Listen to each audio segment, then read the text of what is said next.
Hij is nog als nieuw. Ja, hij is nog als nieuw. Ja. Dus het is ook een volstrekt zinloos bombardement. Maar dat geeft ook de wanhoop weer waarin de Canadezen zich bevonden.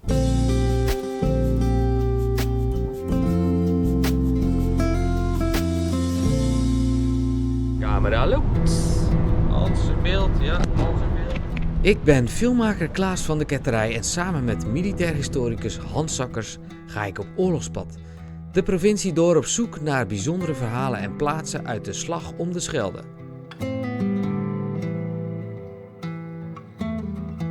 Hans, je hebt me weer meegenomen naar Zeeuws-Vlaanderen, vlakbij Breskens zijn we nu. Waarom zijn we hier? In een vorige aflevering heb ik verteld over de aanval van de hoofdplaats van de Canadezen. Ja. Nou, de strijd gaat verder. Ja. Zeeuws-Vlaanderen is groter. Ja, dan gaan die Duitsers verdedigen met een formatie van 50 man. En dat drijft eigenlijk die Canadezen tot wanhoop. Omdat ze zoveel verliezen hadden en zo vertraagd werden. En hier is deze wanhoop tot één grote explosie gekomen. Hier zo bij Fort Frederik Hendrik ten westen van Breskens. En je zegt fort, maar ik zie een vakantiepark. Ja, ze hebben het vermomd als vakantiepark. Maar als jij dit vanuit de lucht ziet, dan zie je duidelijk de contouren van de vestinggrachten die rond Fort Frederik Hendrik hebben gelegen. Het is een fort en het blijft een fort, ook al is het nu een vakantiepark. Oké, nou ik ben benieuwd wat je daar nog kan laten zien. Nou, weet je waar die is? Ja, Klaas, ik word hier een beetje, de weg raak ik helemaal kwijt. Dit was vroeger allemaal vlakte. Ja. En dan zag je die bunkers over en zeggen staan. Nu is het een groot vakantiepark. Ik ben er ook al jaren niet geweest. Het moet hier ergens zijn hoor. Hij moet hier ergens zijn. Ja. Hey, Daar. kijk, daar heb je hem. Ah, dat Ik is wist het hè. Ja, Ook al verstop je hem, we blijven hem vinden. yes.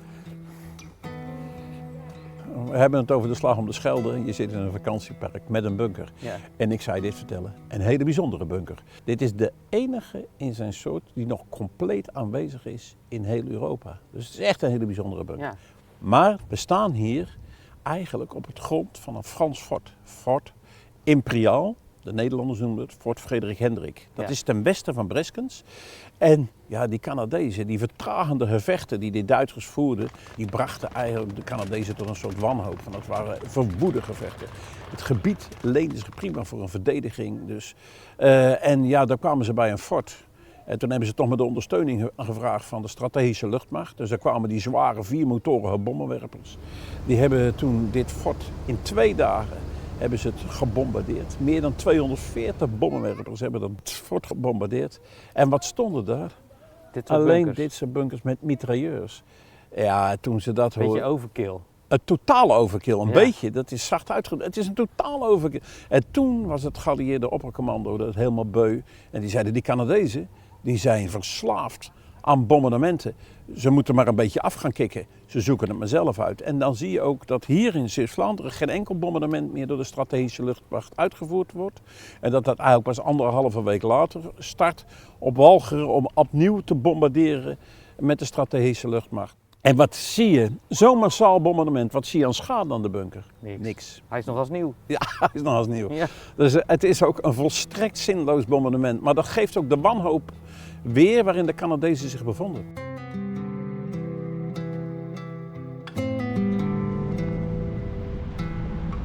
Had de bevolking te lijden onder dit oorlogsgeweld? Zonder meer. Ik denk zelf dat hier de bevolking het meest meegenomen is in de strijd die in heel Nederland heeft gevoerd. Er zijn hier extreem veel mensen om het leven gekomen. En dat kan je ook zien als je de cijfers onder elkaar zet. Als je kijkt naar de Duitsers, die hebben eigenlijk altijd de meeste verliezen. En dan kom je bij de Duitsers op 830 doden. En gaan we dan naar de geallieerden, dan komen we op 780 doden. En kijken we dan naar de burgers, dan zijn het er 735. Dus je ziet dat de burgers zijn massaal meegenomen in deze gevechten.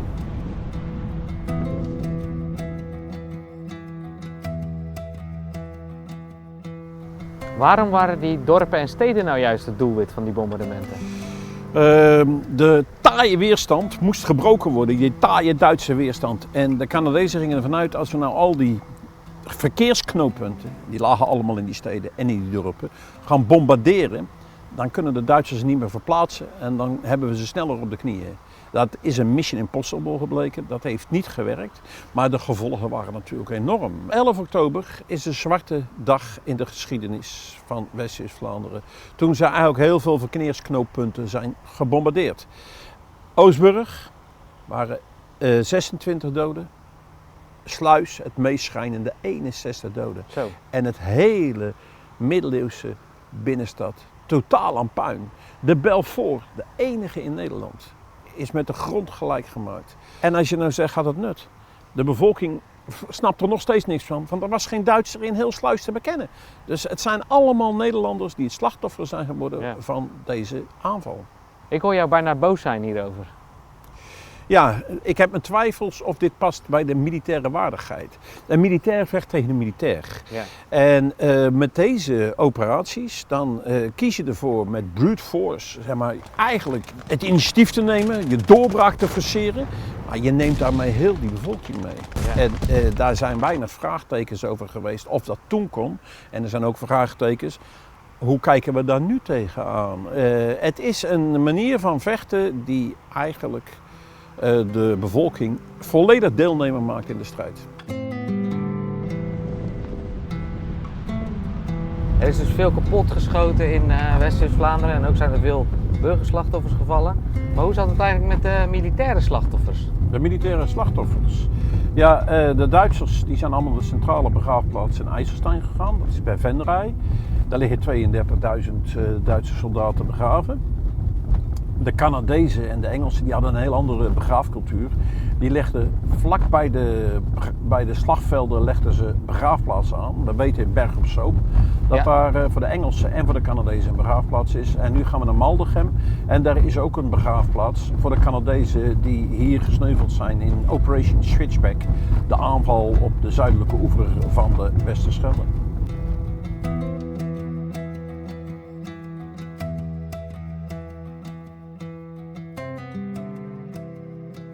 Er zijn echt wel aanzienlijk veel Canadezen omgekomen. De Canadezen, de zwaarste slag die ze hebben moeten strijden in West-Europa is de slag om de Schelde. En die ging vanaf Den Bosch tot aan Zeebrugge. Dus ja, 2 grote militaire begraafplaatsen. Dat is de prijs die Canada betaald heeft voor de verovering. En het gebruik van de Westerschelde met de toegang naar Antwerpen. Ja, hey, en ik hoor jou zeggen verovering. Niet bevrijding. Nee, hoe komt dat? Ik heb wat moeite met het begrip bevrijding. Bevrijding, dat heeft plaatsgevonden in de Randstad, in Den Haag en in Amsterdam. Daar kwamen die geallieerden, de Canadezen kwamen binnen en dan stonden ze met vlaggetjes. Daar was wat te vieren, want ze werden bevrijd. Ja. Maar hier was niks meer te vieren. Alles was kapot, alles was verwoest. Heel veel burgers zijn om het leven gekomen. Die zijn compleet in die strijd meegenomen. Hier was niks meer te vieren. De aandacht die er nog steeds voor is, wat vind jij daar nou van? Ik denk dat dat goed is. Er zijn natuurlijk heel veel vragen van hoe lang gaan we nog herdenken? Ja. En dat is een vraag die eigenlijk helemaal niet zo relevant is. Want die wordt beantwoord een paar honderd kilometer verderop bij Yper en bij Verdun. Daar wordt nog altijd gedacht. Die Eerste Wereldoorlog is al een eeuw gepasseerd en toch blijven herdenken. Ja, er zijn geen mensen meer in leven die het meegemaakt hebben? Niemand die de slachtoffers nog kent. En het is belangrijk. Ja. Het is en blijft belangrijk. De behoefte is groot en we willen nooit meer oorlog. En we willen dat op een bepaald moment herdenken. En dat herdenken we in het kader van de Tweede Wereldoorlog. Want dat is de laatste grote oorlog die we hebben meegemaakt.